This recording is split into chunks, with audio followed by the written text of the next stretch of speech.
विद्यार्थियों नमस्कार। आज हम 12वीं क्लास के हिंदी साहित्य का टॉपिक लेंगे। हिंदी साहित्य के अंतर्गत आपके जो प्रश्न पत्र में है वो काव्य शास्त्र से संबंधित 4 टॉपिक से प्रश्न पूछे जाते हैं, जिसमें काव्य गुण है, काव्य दोष है, अलंकार है और छंद है। आज हम काव्य शास्त्र का काव्य गुण टॉपिक ले रहे हैं। काव्य गुण से संबंधित मध्य बोर्ड की परीक्षा में 1 अंक का प्रश्न पूछा जाता है। लगभग उत्तर 10 शब्द सीमा में देना होता है। इसको ध्यान में रख करके ही हम यहाँ पर इस पर चर्चा करेंगे काव्य गुण पर। तो काव्य गुण किसे कहते हैं? देखो, गुण जो अच्छी बातों को कहा जाता है, विशेषताओं को कहा जाता है। जिस प्रकार से मनुष्य के अंदर अनेक प्रकार की विशेषताएं होती है, उसके गुण होते हैं। जैसे वीरता है, उदासीनता है या सुशीलता है। ठीक उसी प्रकार से काव्य के भी गुण होते हैं। जिस प्रकार से मनुष्य के गुण मनुष्य के महत्व को बढ़ाते हैं, उसी प्रकार से जो काव्य होता है उस के महत्व को, उसके गुण बढ़ाते हैं। अर्थात काव्य को हृदय स्पर्शी बना देते हैं जो गुण होते हैं, क्योंकि काव्य के जो गुण हैं वो रस की उत्पत्ति में सहयोग करते हैं। अर्थात काव्य का जो आनंद है, रस काव्य शास्त्र में आनंद को कहा जाता है।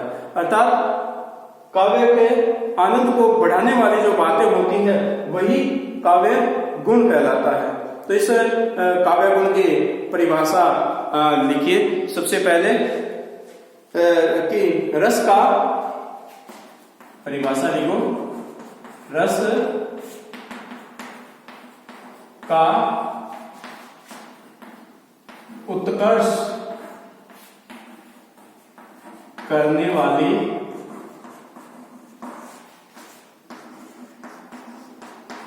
बातों को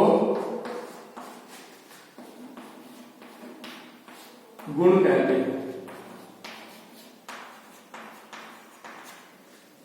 देखो, अपने शॉर्ट में चर्चा करेंगे, क्योंकि इससे संबंधित जो प्रश्न पूछा था 10 शब्द सीमा होती है उसकी, और उसी के अकॉर्डिंग ही हमें तैयारी करनी है।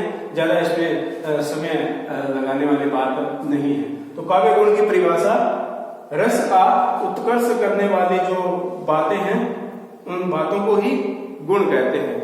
अब काव्य गुण के भेद, काव्य गुण के भेद या प्रकार एक ही बात है। काव्य गुण में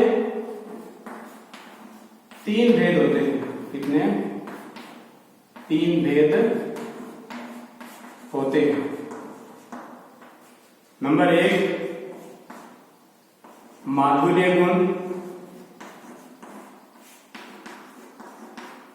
2 नंबर ओज गुण, और 3 नंबर है प्रसाद गुण। काव्य गुण के कितने भेद हैं?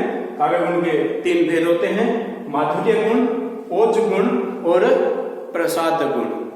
ये जो गुण हैं वो काव्य के महत्व को बढ़ाते हैं, काव्य को हृदय स्पर्शी बनाते हैं। सबसे पहले चर्चा करते हैं माधुर्य गुण पर कि माधुर्य गुण क्या होता है। ये जो माधुर्य शब्द है, इसका अर्थ होता है मधुरता या मिठास। अर्थात वह रचना जो हमारे मन में मधुरता भर दे, मिठास भर दे, वह रचना माधुर्य गुण में ही रचना कहलाती है। माधुर्य गुण का जो संबंध है वह 3 रसों से होता है। इसके अंतर्गत श्रृंगार रस, ये जो माधुर्य गुण है वो किससे संबंधित होता है? श्रृंगार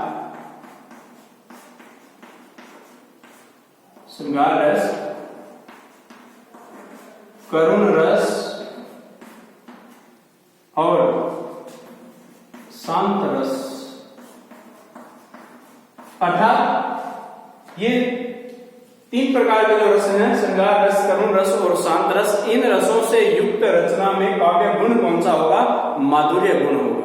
और यह रचना हमें पढ़ने में, सुनने में बहुत अच्छी लगेगी, बहुत मधुर लगेगी। इस रचना की कुछ और विशेषताएं भी होती है, जैसे माधुर्य गुण से युक्त जो रचना होती है उसमें जो ट वर्ग के वर्ण है उनका प्रयोग नहीं होता।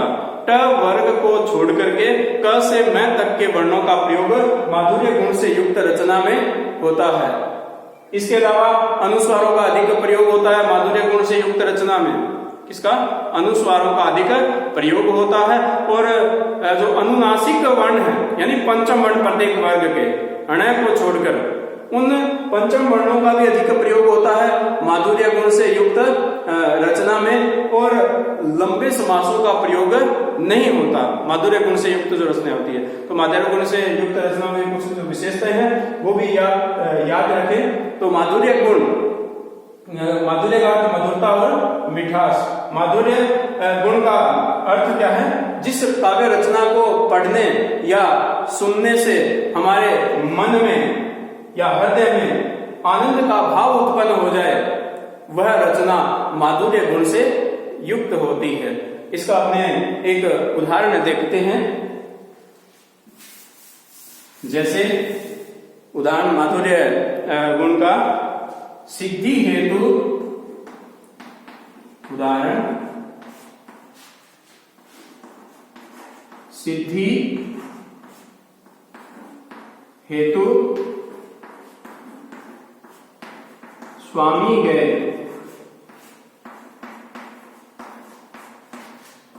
यह गौरव की बात, यह गौरव की बात, पर चोरी चोरी गए,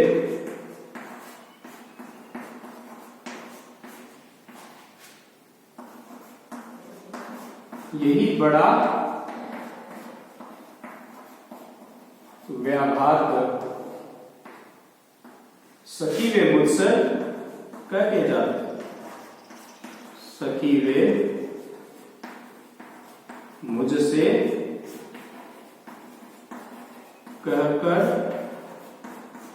जाते। तो ये अपने श्रृंगार रस का उदाहरण है, वियोग श्रृंगार का। जब गौतम बुद्ध सिद्धि प्राप्त करने के लिए यशोधरा को अपने छोड़कर चले जाते हैं, तो उनके जाने से जो विरह जनित जो उसका दुख है वो प्रकट हो रहा है यशोधरा का इस रचना में। सिद्धि हेतु स्वामी गए, यह गौरव की बात, पर चोरी चोरी गए, यही बड़ा व्याघात, सखी वे मुझसे कह कर जाते। और श्रृंगार रस से युक्त जो रचना होती है उसमें काव्य गुण कौन सा होता है? माधुर्य काव्य गुण होता है। तो ये आप उदाहरण है वो याद रखें। और माधुर्य जो गुण कौन सी रचना में होता है ये बात इससे संबंधित आप याद रखें। इसके अलावा भी अन्य जो उदाहरण है आपके पाठ्य पुस्तक से जो अपने रचनाएं पढ़ेंगे तो उसमें आपको साथ साथ बताते जाएंगे। इसके बाद दूसरा जो भेद है वो है ओज काव्य गुण। ओज का अर्थ क्या होता है? स्फूर्ति, तेजस्विता। ओज, ओज का अर्थ क्या है? स्फूर्ति या तेजस्विता, अर्थात ऐसी रचना जिसको पढ़ते ही हमारे मन में स्फूर्ति जागृत हो जाती है, हमारे अंदर चंचलता आ जाती है, तेजी आ जाती है, अर्थात हमारे अंदर उत्साह, उत्तेजना, जोश आदि के भाव जागृत हो जाते हैं। तो ऐसी रचना कौन से गुण से युक्त होती है? ओज गुण से युक्त रचना होती है। अर्थात ऐसी रचना जिसमें हमारे मन में ओज, उत्साह, जोश, उत्तेजना आदि भावों को जागृत करने की क्षमता होती है, वह रचना ओज काव्य गुण से युक्त होती है। तो ओज काव्य, ओज शब्द का अर्थ क्या है? स्फूर्ति या तेजस्विता। अर्थात ऐसी रचना जिसको पढ़ते ही हमारे मन में स्फूर्ति पैदा हो जाए, या ऐसी रचना जिसको पढ़ करके हमारे मन में उत्साह, जोश या उत्तेजना के भाव जागृत हो जाएं, तो ऐसी रचना ओज गुण में रचना कहलाती है। अब ओज काव्य गुण की जो रचना होती है वो कौन कौन से रसों से संबंधित होती है? ओज काव्य गुण वाली जो रचना है उसका संबंध वीर, विभत्स एवं रौद्र रसों से संबंधित रचना होती है। अर्थात वीर रस वाली रचना, विभत्स रस वाली रचना, रौद्र रस वाली जो रचना है उस रचना में काव्य गुण कौन सा होगा? ओज काव्य गुण होगा। और इस ओज काव्य गुण की जो सामान्य विशेषताएं हैं वो माधुर्य गुण से ठीक विपरीत है। माधुर्य गुण में क्या था? हमने पढ़ा ट वर्ग वाले वर्णों को छोड़कर क से मैं तक के वर्णों का प्रयोग होता है, जबकि ओज काव्य गुण वाली जो रचना है उसमें ट वर्ग का अधिक प्रयोग होता है। ट वर्ग वाले जो वर्ण है वो अधिक मात्रा में आते हैं। ट ठ ड ढ न ये वाले वर्ण अधिक मात्रा में आते हैं। उसमें माधुर्य गुण में क्या था? जो समास है वो बहुत छोटे छोटे प्रयोग में होते हैं या न के बराबर समास प्रयुक्त होते हैं, जबकि ओज काव्य गुण से युक्त जो रचना होती है उसमें दीर्घ समासों का प्रयोग किया जाता है या बड़े बड़े समासों का प्रयोग होता है। और इसमें जो द्वैतो या कर्ण कटु जो वर्ण है उनका अधिक प्रयोग होता है। तो ओज जो काव्य गुण से युक्त रचना होती है उसमें हमारे मन में वीरता, उत्साह, उत्तेजना, जोश आदि भावों को उत्पन्न करने की क्षमता होती है। ऐसी रचना को पढ़ते ही हमारे मन में ये भाव जागृत हो जाते हैं। ओज गुण से युक्त रचना किन रसों से संबंधित होती है? वीर, विभत्स एवं रौद्र रसों से संबंधित होती है। अर्थात इन रसों से युक्त जो काव्य रचना होगी उसमें काव्य गुण ओज होगा। अब इसका एक अपने उदाहरण देखते हैं ओज काव्य गुण वाली रचना का। ओज काव्य गुण से युक्त जो रचना है उसका उदाहरण देखें। नींद कहां उनकी आंखों में, नींद कहां उनकी आंखों में जो धुन के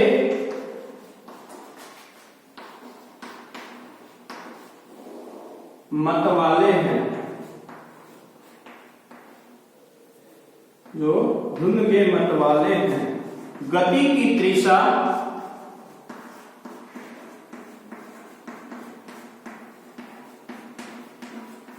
और बढ़ती, गति की तृषा और बढ़ती, पढ़ते पग में, पढ़ते पग में जब छाले हैं।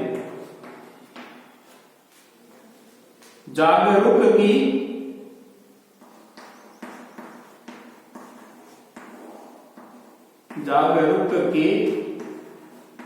जय निश्चित है, हार चुके सोने वाले, लेना अनल किरीट, लेना अनल किरीट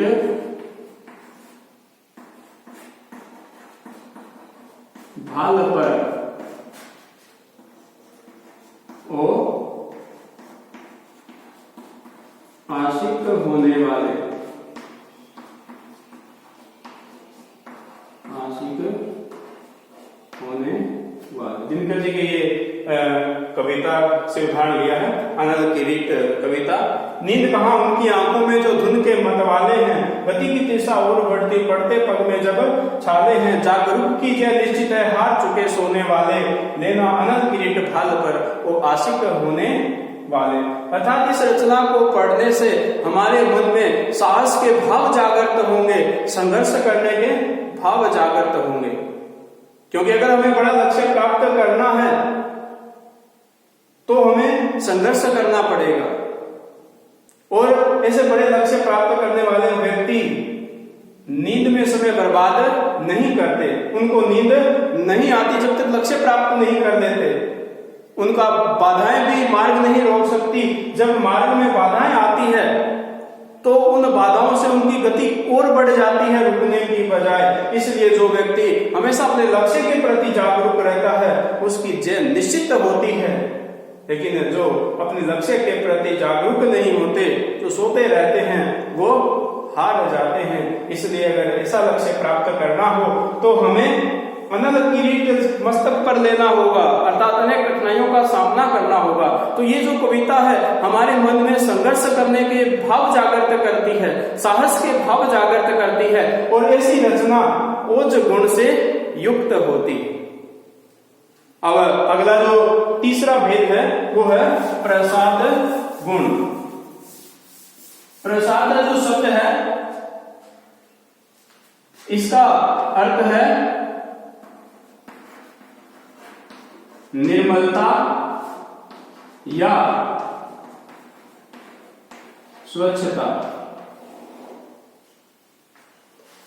अर्थात जिस प्रकार से जो सरोवर का पानी अगर निर्मल हो तो उस सरोवर में तले की वस्तुएं भी हमें स्पष्ट दिखाई दे जाती है। या दूसरा उदाहरण लें कि जो सूखी लकड़ी है अगर उसमें अग्नि प्रज्वलित की जाती है तो उस पूरी लकड़ी में वह बहुत जल्दी व्याप्त हो जाती है अग्नि। ठीक उसी तरह से जो प्रसाद गुण से युक्त रचना होती है वह रचना पढ़ते ही हमारे समझ में आ जाती है, उसका अर्थ स्पष्ट हो जाता है। अर्थात चित्त में उदित होते ही जो स्पष्ट हो जाए ऐसी रचना में प्रसाद काव्य गुण होता है। तो प्रसाद काव्य गुण कहाँ होता है? ऐसी रचना जिसको पढ़ते ही उसका अर्थ हमारे मन में स्पष्ट हो जाए, वह रचना प्रसाद गुण से युक्त मानी जाती है।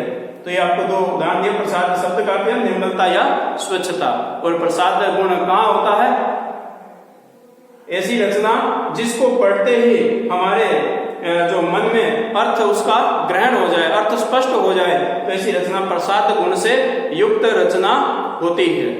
अब प्रसाद गुण से युक्त रचना में रसों की बात करें कि कौन से रस में प्रसाद गुण होता है, तो ये जो प्रसाद काव्य गुण है ये सभी 9 रसों में संचार करता है। अर्थात 9 रसों से युक्त रचना में प्रसाद गुण हो सकता है और इसी कारण से काव्य गुणों का राजा कहलाता है प्रसाद गुण। जिस प्रकार से रसों का राजा हम किसको कहते हैं? श्रृंगार रस को कहते हैं। ठीक उसी प्रकार से जो काव्य गुण है, काव्य गुणों का राजा प्रसाद गुण कहलाता है। प्रसाद गुण का अपने एक उदाहरण लेते हैं।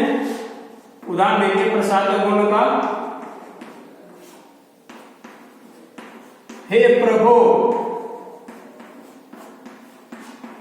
आनंद दाता,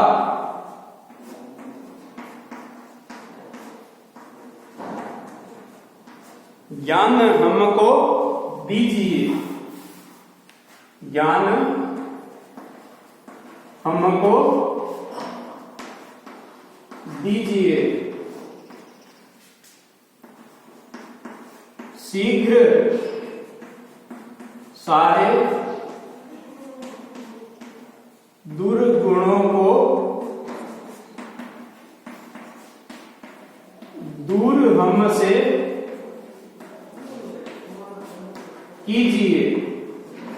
तो ये जो काव्य रचना है इसमें जो काव्य गुण है वो प्रसाद गुण है। क्यों? क्योंकि इस रचना को पढ़ते ही इसका जो अर्थ है वो हमारे मन में स्पष्ट हो जाता है। दूसरा उदाहरण भी देख सकते हैं। विनती सुन लो हे भगवान, हम सब बालक है नादान, बुद्धि विद्या कुछ नहीं पास, हमें बना लो अपना दास। अर्थात ऐसी काव्य रचना जिसको पढ़ते ही उसका अर्थ हमारे मन में स्पष्ट हो जाए, ऐसी काव्य रचना में प्रसाद काव्य गुण होता है। तो ये जो प्रसाद काव्य गुण है ये सभी गुणों का राजा भी कहलाता है। ये अपने जो आज का टॉपिक है वो पूरा हुआ। इस टॉपिक से संबंधित अगर हम 5 प्रश्न तैयार कर लेते हैं तो परीक्षा में हम चाहे किसी प्रकार का प्रश्न पूछा जाए उत्तर दे सकते हैं। और इस टॉपिक से जो 2018 माध्यमिक बोर्ड की परीक्षा हुई है 2018 में, उसमें प्रश्न पूछा गया था काव्य गुण कितने प्रकार के होते हैं, नाम लिखिए। क्योंकि 10 शब्द सीमा होती है, केवल नाम लिखना था। काव्य गुण कितने प्रकार के होते हैं और उनके नाम लिखने थे। शब्द सीमा 10, 1 अंक का। 2019 में जो प्रश्न पूछा गया ओज काव्य गुण की परिभाषा लिखिए। उत्तर सीमा 10 शब्द, 1 अंक का। और अभी तो 2020 की जो परीक्षा है वो स्थगित है, एक बार अभी होने वाली है। लेकिन इस टॉपिक से संबंधित आप 5 प्रश्न अच्छी तरह से तैयार कर ले। वो 5 प्रश्न कौन कौन से? काव्य गुण की परिभाषा आपको अच्छी तरह से आनी चाहिए। काव्य गुण की परिभाषा के बाद काव्य गुण के कितने भेद होते हैं, उन भेदों के नाम याद होने चाहिए। और बाद में प्रत्येक भेद की परिभाषा, माधुर्य गुण, ओज गुण और प्रसाद गुण से युक्त रचना कौन सी होती है। अगर आप ये 5 जो प्रश्न तैयार कर लोगे तो इनसे बाहर माध्यमिक शिक्षा बोर्ड में प्रश्न नहीं पूछा जाएगा और आप इस टॉपिक से संबंधित प्रश्न गलत नहीं करेंगे। आज के लिए बस इतना ही। काव्य शास्त्र से संबंधित और भी वीडियो हम अपलोड करते रहेंगे। आप वीडियो देखकर पढ़ते रहें। धन्यवाद।